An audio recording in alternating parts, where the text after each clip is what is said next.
Es día de aprender algo más y hacer una buena reflexión para ser mejores en la vida.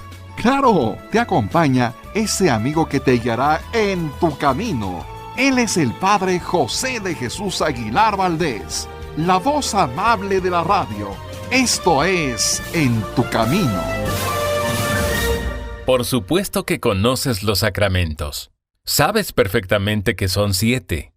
Pero seguramente nuestros pequeños que ahora están de vacaciones no los conocen muy a fondo.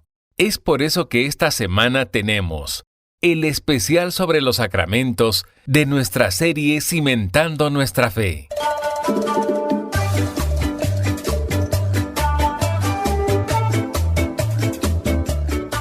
¿Qué tal, amigas y amigos? Muy buenas tardes y bienvenidos a este programa En tu Camino que hacemos para ustedes con mucho cariño. Y como ustedes son los más importantes y dan sentido a este programa, hemos creado esta sección especial que ayuda a aprender o repasar los temas que todo católico debe saber. No solo para poderlo poner en práctica y sentirnos orgullosos de lo que creemos, sino también para poder defender nuestra fe ante quienes nos atacan. Productor Sergio Enríquez, buenas tardes, Sergio. Padre José, amigos, muy buenas tardes, bienvenidos a este programa. Y como invitados, el niño Bruno Serrano Vargas. Buenas tardes, Bruno. Buenas tardes, padre, es un gusto estar con ustedes. Ya estamos el equipo completo, así que vamos a recordar que en el programa anterior de Cimentando Nuestra Fe, iniciamos el tema del sacramento de la Eucaristía y recordamos el momento en que, liberados por Dios de la esclavitud de Egipto, Él puso al frente del pueblo a Moisés para que los guiara por el desierto. Sin embargo, no todo fue fácil. En un determinado momento, cuando sintieron que se les acababan las provisiones, el pueblo comenzó a murmurar porque pensaban que Dios iba a permitir que murieran de hambre. Y fue en ese momento cuando Dios hizo que apareciera una especie de semillas que les permitieron hacer pan. Y a ese alimento le llamaron el maná, el pan del cielo. Sí, me acuerdo que ese alimento les ayudó a llegar a la tierra prometida. También recordamos que en distintos momentos del Antiguo Testamento, Dios alimentó no solo al pueblo, sino a los profetas, y que el mismo Jesucristo alimentó a una gran muchedumbre que lo escuchaba. ¿Cómo? Multiplicando peces y panes en 2 ocasiones. Con solo 5 panes y 2 pescados alimentó a toda la gente. ¿Te acuerdas muy bien, Bruno? Finalmente, recordamos que Cristo, en la sinagoga de Cafarnaúm, se presentó como el nuevo y verdadero pan del cielo, diciendo a sus discípulos que Él era mucho mejor que el maná porque Él no solo nos alimentaría con su palabra y Eucaristía en esta vida, sino que también nos daría la vida eterna. Eso significa que el maná alimentaba el cuerpo, pero Jesús quiere alimentar nuestro espíritu. Perfectamente bien, y precisamente para ello, Jesús no solo predicó en medio de nosotros, enseñándonos el camino y la verdad, sino que también nos ofreció la vida eterna. Por eso, como nos lo dice el capítulo 14 de San Juan, en el versículo 6, Jesús dijo: «Yo soy el camino, la verdad y la vida». Y para que quedara muy claro que Él nos daba la vida, quiso entregarse por nosotros en la cruz. Que quede muy claro, nadie le quitó o le arrebató la vida porque, como dijimos la semana pasada, si Cristo hubiera querido huir y evitar su pasión, lo hubiera podido hacer, pero al morir por nosotros y luego resucitar, nos dio la prueba más clara de que la muerte no es el final y que dar la vida por los demás es lo que da sentido a nuestra vida. Fue por eso que el jueves, unas horas antes de que lo crucificaran el viernes, quiso reunirse con sus apóstoles en una cena íntima que todos conocemos como la Última Cena. Y en ese ambiente de amigos, no solo les recordó el mandamiento del amor al prójimo, sino que también se puso a lavarles los pies para enseñarles el valor del servicio. Me acuerdo que al principio Pedro no quería, pero luego lo aceptó. Efectivamente, porque Jesús le dijo: «Si no permites que te lave los pies, no tendrás parte en mi reino». Con ese lavatorio, amigos, Jesús estaba purificando a los apóstoles para aquella cena. Por eso es que muchos ven en este lavatorio una especie de bautismo donde, antes de invitarlos a su mesa, Jesús purifica a sus apóstoles, exactamente como lo hace con nosotros. ¿Por qué? Veamos los sacramentos. primero tenemos que recibir el bautismo, es decir, purificarnos, y solo después de que hemos sido purificados podemos recibir la comunión.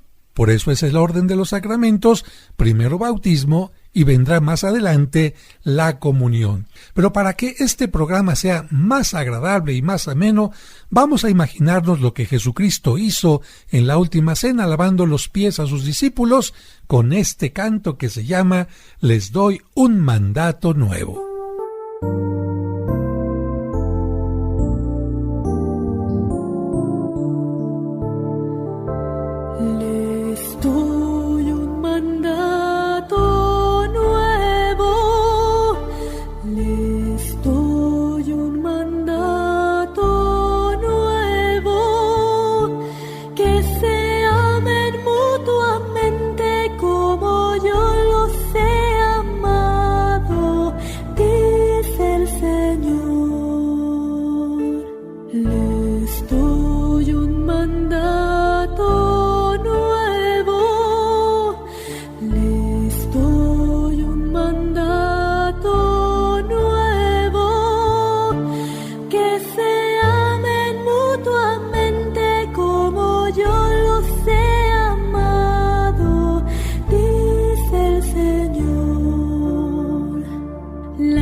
Este canto que hemos escuchado nos recuerda aquel momento en que Jesucristo, en la noche del jueves, lava los pies a sus discípulos, toma con ellos la cena pascual y, por supuesto, les enseña el mandamiento nuevo del amor. Y es importante mencionar que los judíos celebraban la cena de Pascua comiendo cordero, hierbas amargas, vino mezclado con agua y pan ácimo. Y muchos se preguntarán, ¿por qué? Hay que recordar, amigos, que en la noche en que Dios iba a sacar al pueblo de la esclavitud de Egipto, le dijo a Moisés que sacrificara un cordero por grupo o familia. A ese cordero se le llamó el Cordero Pascual. Efectivamente. Y para que comprendan mejor esto del cordero, que precisamente es llamado Cordero Pascual, vamos a recordar que cuando Moisés le pidió al faraón que dejara salir a su pueblo, éste se negó rotundamente, dudando del poder del verdadero Dios y creyendo más en sus ídolos, a quienes él creía dioses verdaderos. Pero para hablar del Cordero Pascual y la cena, vamos a hacerlo al regreso del corte. No le cambien.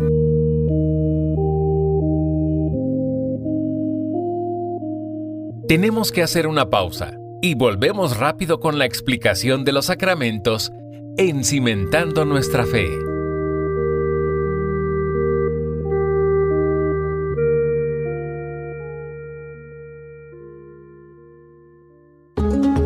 ¿Sabías que ya puedes escuchar los cursos del Padre José en Spotify? Sí, como si fueran podcasts para acompañarte donde estés. Encuentra el curso de autoestima, el curso Cómo vencer tus preocupaciones, el arte de aprovechar nuestras faltas, el curso de tanatología, los maravillosos cuentos para reflexionar y muchos más. Solo abre Spotify, busca Padre José de Jesús Aguilar Valdés y dale play a un valioso contenido auditivo que transformará tu vida.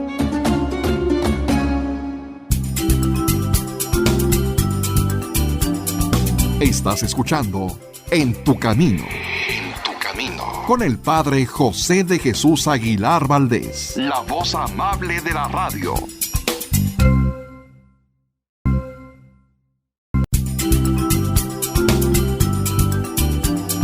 Estás escuchando En tu Camino.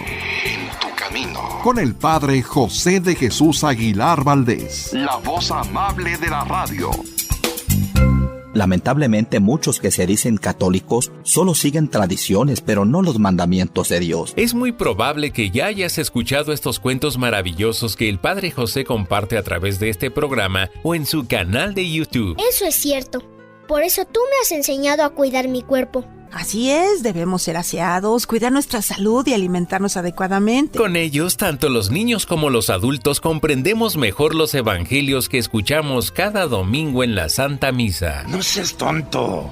Un hijo puedes volverlo a tener fácilmente. En cambio, un tesoro así, nunca lo volverás a ver en tu vida. El libro Cuentos para entender el Evangelio reúne todas estas historias que te ayudarán a profundizar en el mensaje de los evangelios que se leerán este domingo y todos los siguientes de manera indefinida. ¿Te gustaría tenerlo o regalarlo a alguien especial? ¿O prefieres la versión digital en tu dispositivo? Pregunta para más detalles al 55 55 66 7744 o al 55 5705 5939. Cuentos para entender el Evangelio. Sigamos escuchando nuestro especial sobre los sacramentos.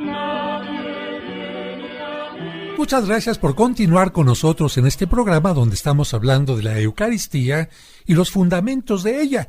Y antes de ir al corte, recordábamos que Moisés había ido con el faraón a pedirle que dejara salir a su pueblo, pero el faraón, creyendo más en su poder que en el de Dios, se negó rotundamente.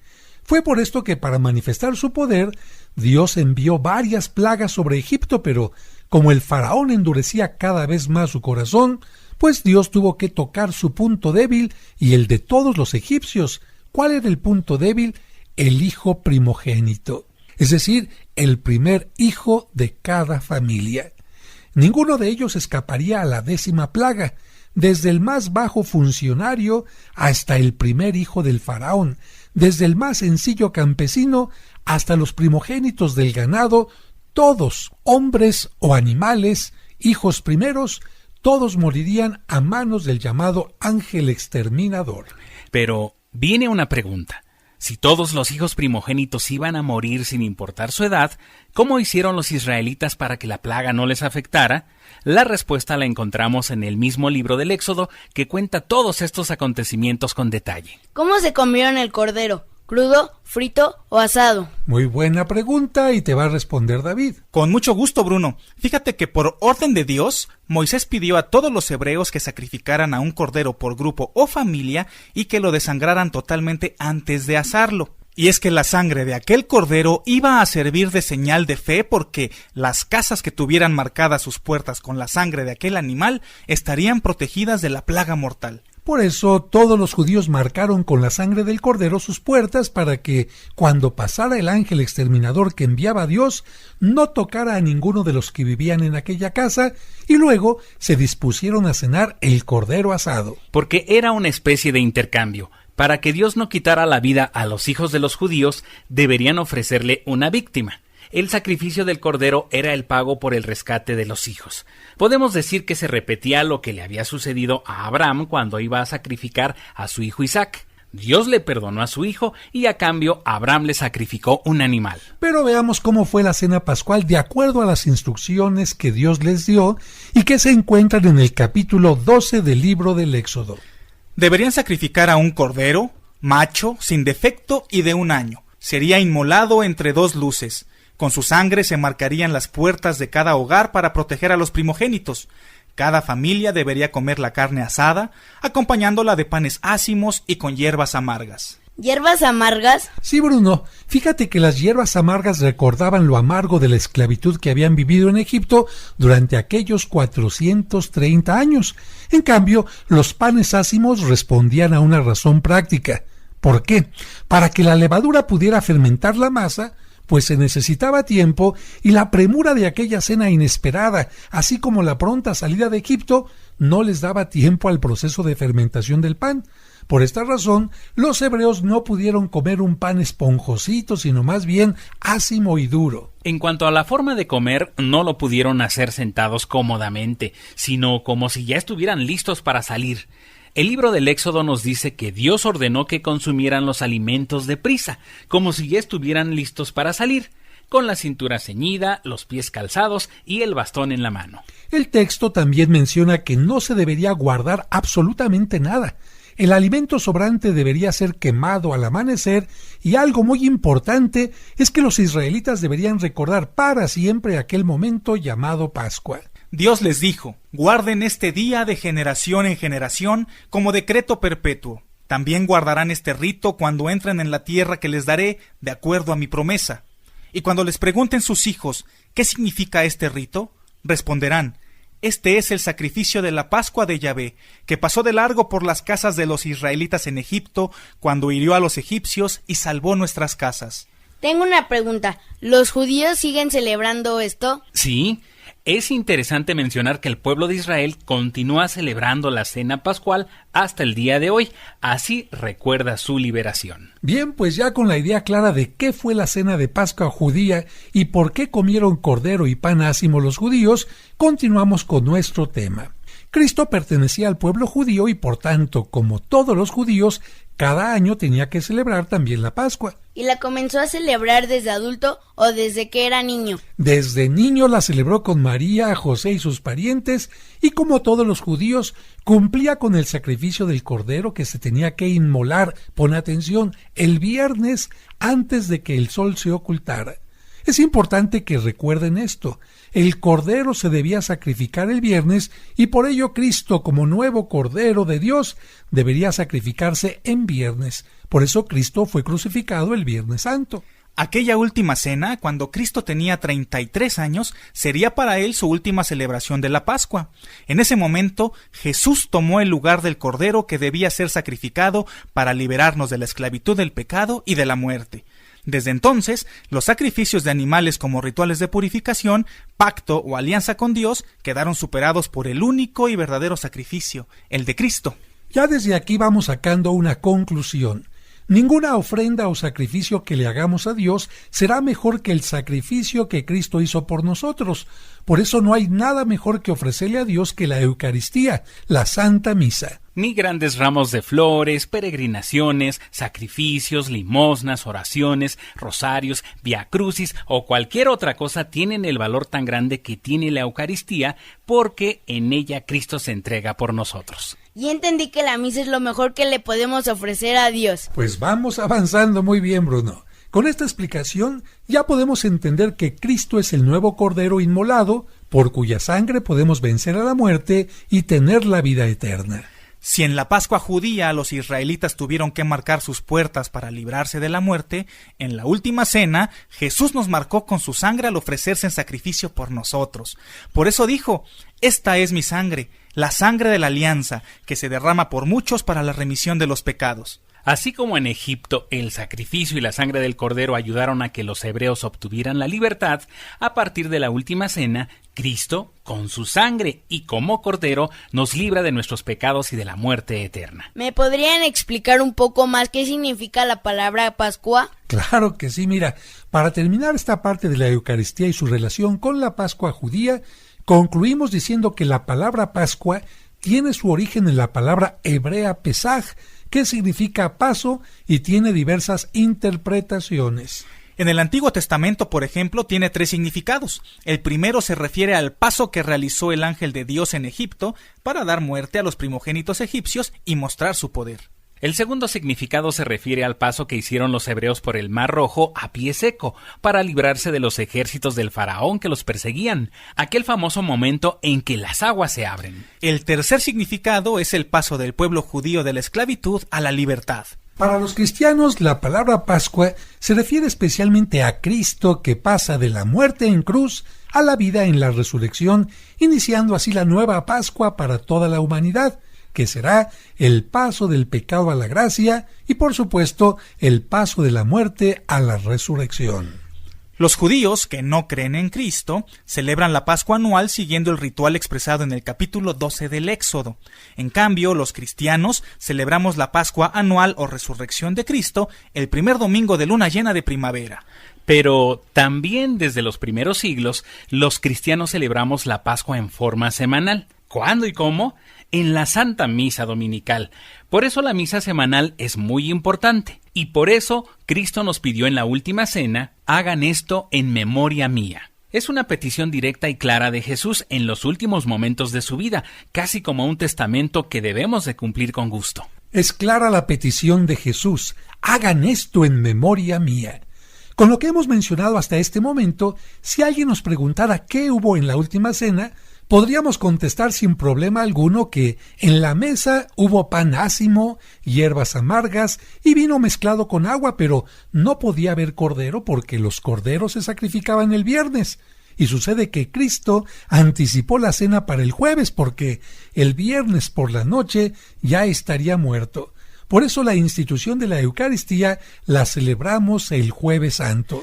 Pero también nos queda claro que no se necesitaba ya un cordero, porque como lo anunció Juan el Bautista cuando vio a Jesucristo, Jesús es el verdadero Cordero de Dios que quita el pecado del mundo. Por eso, un momento antes de que nos acerquemos a comulgar, el sacerdote nos muestra y levanta la hostia consagrada en la que Cristo está real y verdaderamente presente y dice: «Este es el Cordero de Dios que quita el pecado del mundo. Dichosos los invitados a esta cena». En ese momento es como si estuviéramos junto a Cristo en su última cena y en el momento de su pasión. Pero seguiremos hablando de esto al regreso del corte.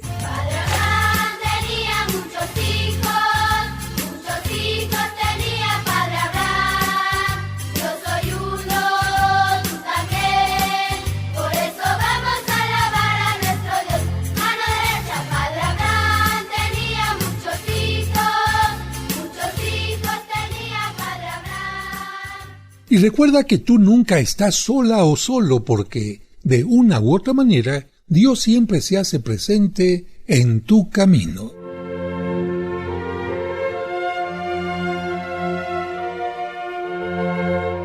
Oración de los padres por sus hijos. Señor Padre Todopoderoso, te damos gracias por habernos dado estos hijos. Es una alegría para nosotros, y las preocupaciones, temores y fatigas que nos cuestan, las aceptamos con serenidad. Ayúdanos a amarlos sinceramente. A través nuestro has hecho surgir vida. Desde toda la eternidad tú los conocías y amabas. Danos sabiduría para guiarlos. paciencia para instruirlos, vigilancia para acostumbrarlos al bien mediante nuestro ejemplo. Fortalece nuestro amor para corregirlos y hacerlos más buenos. En ocasiones es tan difícil comprenderlos, ser como ellos nos desean, ayudarlos a hacer su camino. Enséñanos tú, Padre bueno, por los méritos de Jesús tu Hijo y Señor nuestro. Amén.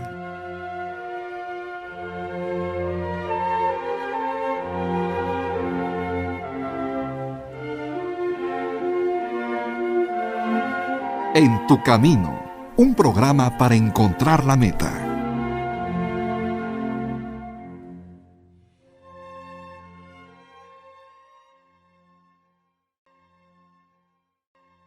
En tu camino, un programa para encontrar la meta. Sigamos escuchando nuestro especial sobre los sacramentos. En tu camino.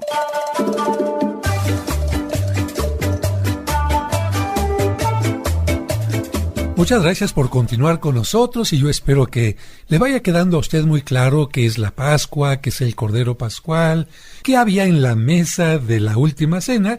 Y ahora, en cuanto al valor de la celebración dominical de la Santa Misa, vamos a escuchar cómo desde los inicios del cristianismo, no un servidor, sino el apóstol San Pablo, en el capítulo 11 de la carta a los Corintios, la primera carta a los Corintios, muestra la misa como algo fundamental. Lo voy a leer literalmente. Hermanos, dice San Pablo, yo recibí del Señor lo mismo que les he transmitido, que el Señor Jesús, la noche en que iba a ser entregado, tomó pan en sus manos y pronunciando la acción de gracias lo partió y dijo: Esto es mi cuerpo que se entrega por ustedes. Hagan esto en memoria mía. Lo mismo hizo con el cáliz después de cenar diciendo: Este cáliz es la nueva alianza que se sella con mi sangre. Hagan esto en memoria mía siempre que beban de él. Por eso, cada vez que ustedes comen de este pan y beben de este cáliz, proclaman la muerte del Señor hasta que Él vuelva.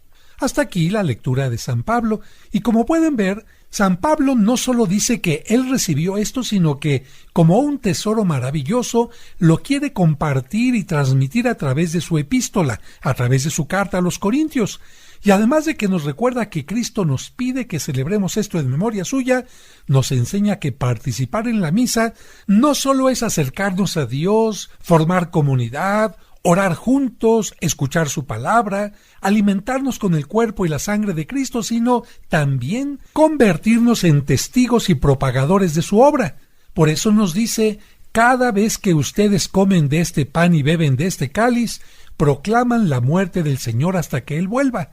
Y precisamente por esas palabras, en la misa decimos con orgullo y como signo de compromiso: anunciamos tu muerte, proclamamos tu resurrección, ven Señor Jesús. Pero para que esto nos quede bien grabado, vamos a escuchar este canto.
Que en la mesa había hierbas amargas, pan ácimo, vino, pero también había otra cosa, David. Efectivamente, padre. En la cena había oraciones con las que se agradecía el pan y el vino, porque eso significaba la bendición de Dios, no solo por la tierra donde se vivía, sino también porque gracias a él los campos eran fecundos y proporcionaban el trigo y la vid, que eran la materia prima para el pan y el vino. Pero como el pan y el vino evidentemente no se hacen solos, la oración también agradecía el trabajo. Y estas oraciones las hizo Jesucristo antes de entregarles a sus apóstoles el pan y el vino. Algo semejante había hecho en la multiplicación de los panes. Primero hizo la oración de acción de gracias y luego comenzó a repartirlos. Esta es la bendición en hebreo. Baruch atah Adonai Eloheinu melech haolam sheheyanu dekieimanu Bejie Bianu Labachom Hatset, que significa: bendito seas tú, Dios de Israel, Rey del universo, que nos dio vida, existencia y nos trajo a este lugar santo. Esa oración era una oración de acción de gracias porque los judíos habían llegado a la ciudad de Jerusalén para celebrar la Pascua, pero vienen también ahora las oraciones para dar gracias por los alimentos.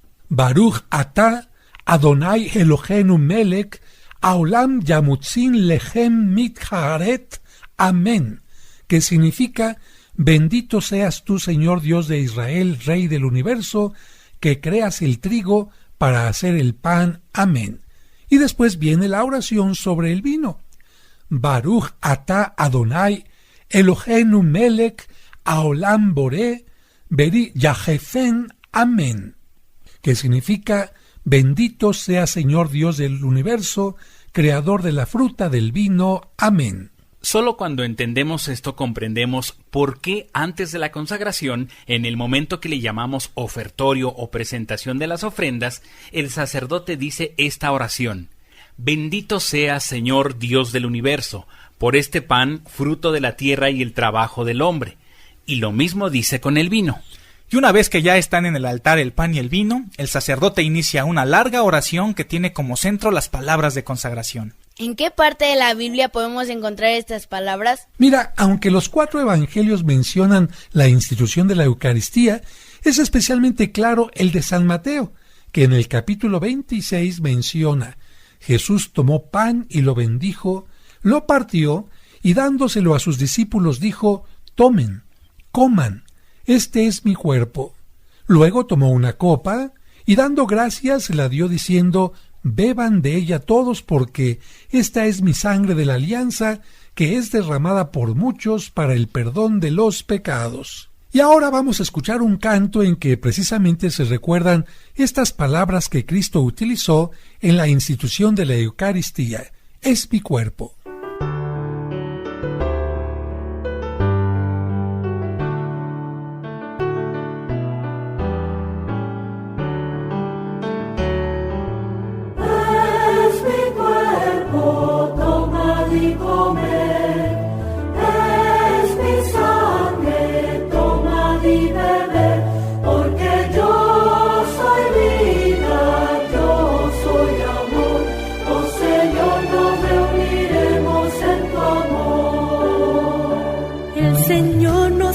Su amor como nadie nos lo dio. Él nos guía como estrella en la intensa oscuridad. Al partir juntos el pan, Él nos llena de su amor. Pan de Dios, el pan comamos de amistad. Es mi cuerpo, tomad y comed. Es mi sangre, tomad y bebed. Porque yo soy vida, yo soy amor. Oh Señor, nos reuniremos en tu amor. El Señor nos da su amor como nadie nos lo dio. En la cruz el Salvador su propia vida nos donó. Y toda la humanidad es el cuerpo del Señor. Nada puede separarnos de su amor. Es mi cuerpo, tomad y comed.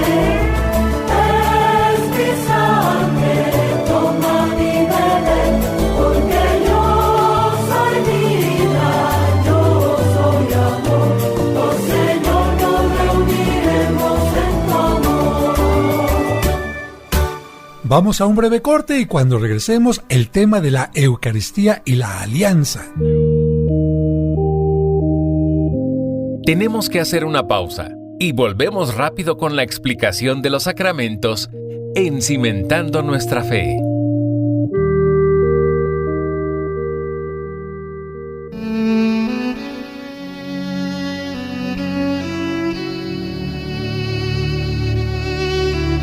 Oh glorioso apóstol San Judas Tadeo, siervo fiel y amigo de Jesús, el nombre del traidor ha sido causa de que fueras olvidado, pero la gente te honra y te invoca como patrón de las causas difíciles y desesperadas.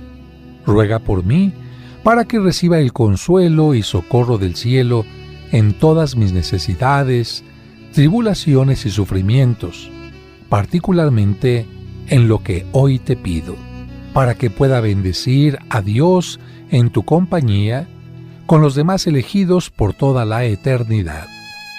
Te prometo, apóstol bienaventurado, acordarme siempre de este gran favor y jamás dejar de honrarte como a mi especial y poderoso protector y hacer todo lo posible para propagar tu devoción. Amén.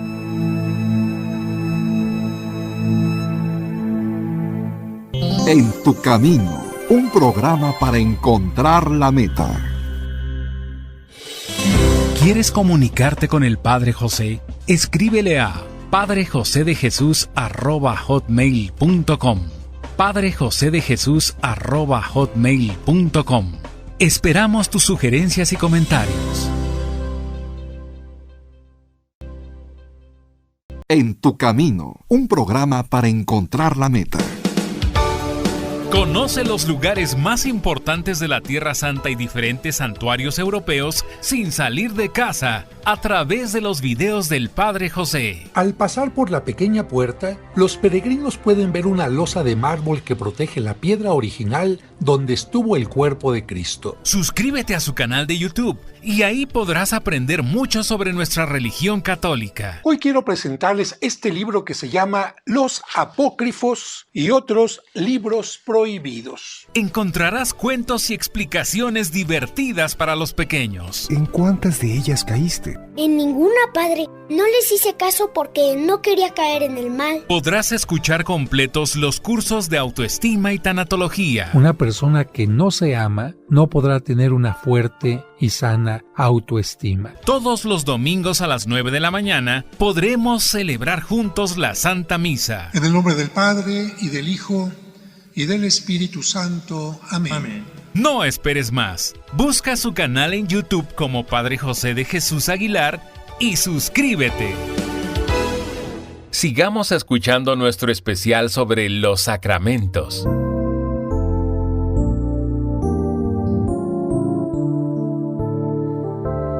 Les doy un mandato nuevo. Les doy un mandato nuevo. Muchas gracias por continuar con nosotros en esta reflexión sobre el sacramento de la Eucaristía. Y ahora aparece una pregunta nueva porque antes del canto escuchamos que en el texto de San Mateo Jesús dijo: esta es la alianza que es derramada por muchos, y para entender mejor lo de la alianza, vamos a escuchar ahora el Evangelio de San Lucas, porque gracias a que cada uno de los evangelistas escribió lo que más le llamó la atención, podemos tener una visión completa de la Eucaristía. Por favor, David. Con mucho gusto. San Lucas dice así: tomando el pan, dio gracias, lo partió y se lo dio diciendo: este es mi cuerpo que es entregado por ustedes. Hagan esto en memoria mía. Asimismo tomó el cáliz después de haber cenado, diciendo: este cáliz es la nueva alianza en mi sangre, que es derramada por ustedes. Este texto de San Lucas enriquece el de Mateo porque nos recuerda que Jesús dijo: hagan esto en memoria mía, y además que Jesús habló de una nueva alianza. Y estos dos elementos ya los habíamos escuchado en la lectura de San Pablo. Recuerden que él escribió: este cáliz es la nueva alianza que se sella con mi sangre. Hagan esto en memoria mía siempre que beban de él. ¿Vas entendiendo todo, Bruno? Lo de celebrar la Eucaristía en memoria de Jesús me queda claro, pero ¿qué significa eso de la alianza o más aún de la nueva alianza? Mira, Primero tenemos que explicar que en la antigüedad, así como en nuestro tiempo, las personas, los grupos, los pueblos podían hacer compromisos que podemos llamar pactos, contratos o alianzas, por ejemplo, pactos sobre venta, sobre compra o también pactos sobre el matrimonio. En nuestro tiempo, generalmente las cosas, los pactos se hacen a través de una firma. Con esa firma, las personas se comprometen a determinadas cosas. Por eso se debe firmar el acta de matrimonio, se debe firmar un contrato de trabajo e incluso un contrato de crédito a plazos. En la antigüedad la forma de firmar era a través de pactos que incluían la sangre. Sí, la sangre. Podía ser a través de la sangre de las personas que se comprometían a algo. Para ello se pinchaban y hacían alguna incisión. Pero otra forma era hacer un sacrificio de animales que representaban a las personas o bien ofrecer un sacrificio a quien tenía mayor importancia. Con esto se comprometía a cumplir su palabra. Sin embargo, aunque Dios no necesitaba hacer ningún pacto porque Él siempre cumple su palabra, para que los hombres le tuvieran más confianza, aceptó hacer alianzas a la manera de los humanos, y estas alianzas, en distintos momentos, las podemos encontrar en la Biblia. La primera la encontramos cuando, después del diluvio, Noé le ofrece un sacrificio de animales a Dios, y él le promete no destruir al género humano. Como recordatorio de esta alianza o pacto, Dios crea el arco iris. Otro ejemplo se muestra en el capítulo 12 del libro del Génesis, en el que se puede leer lo siguiente. El Señor dijo a Abraham: «Vete de tu tierra y de tu patria y de la casa de tu padre a la tierra que yo te mostraré. De ti haré una nación grande y te bendeciré. Engrandeceré tu nombre y haré de ti una bendición. Bendeciré a quienes te bendigan y maldeciré a quienes te maldigan. Por ti se bendecirán todos los linajes de la tierra». Abraham obedeció y partió hacia la región de Canaán, el actual Israel.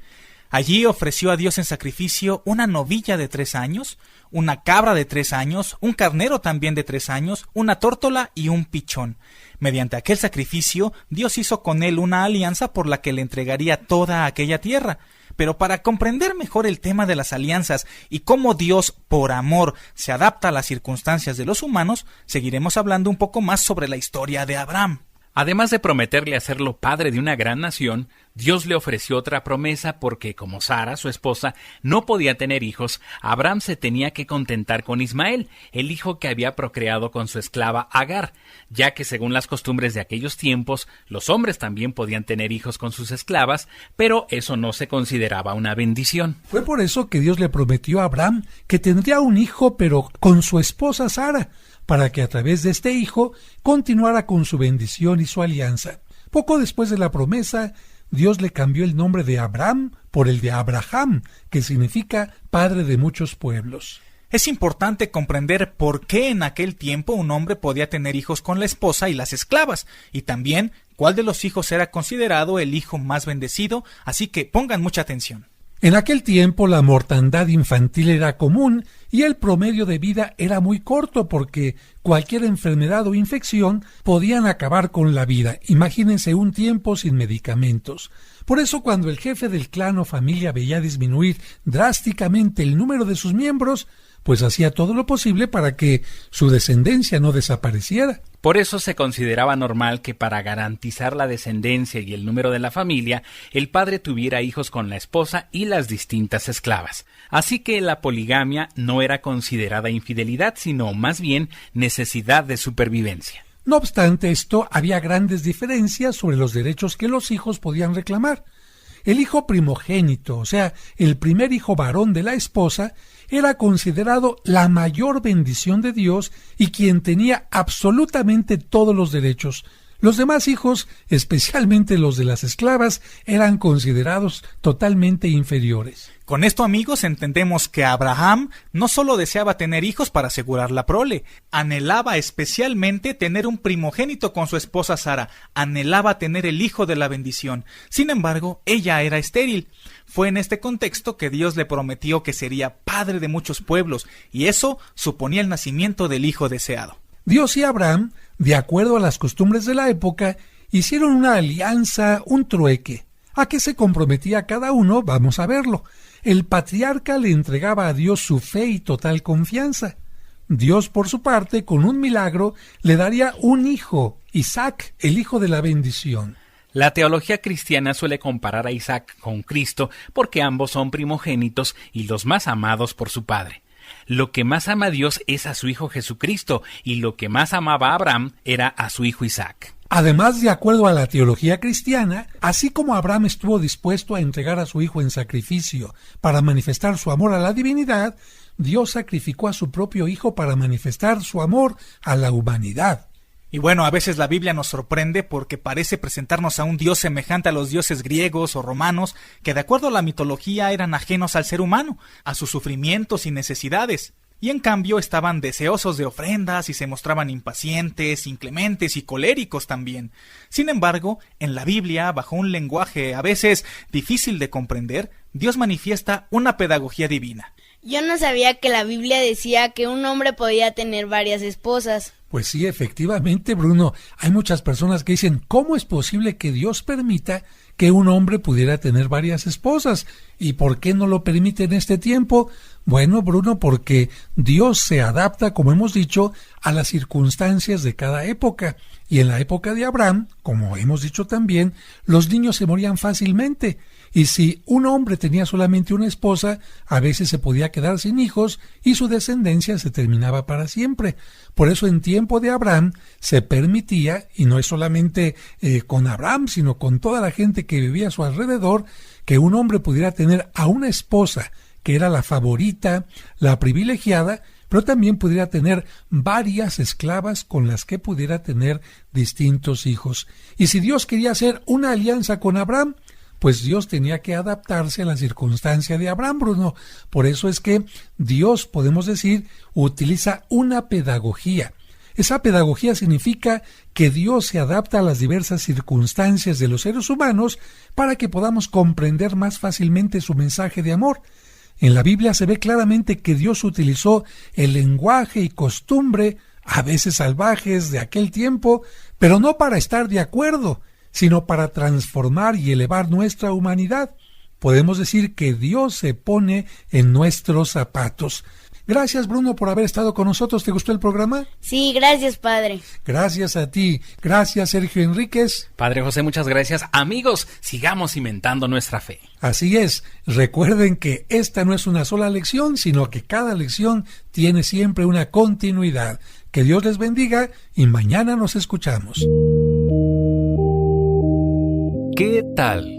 Los pequeños que están en casa por su periodo de vacaciones han aprendido más sobre este sacramento. Pero mañana los esperamos en nuestra siguiente emisión de Cimentando nuestra fe, aquí en tu camino.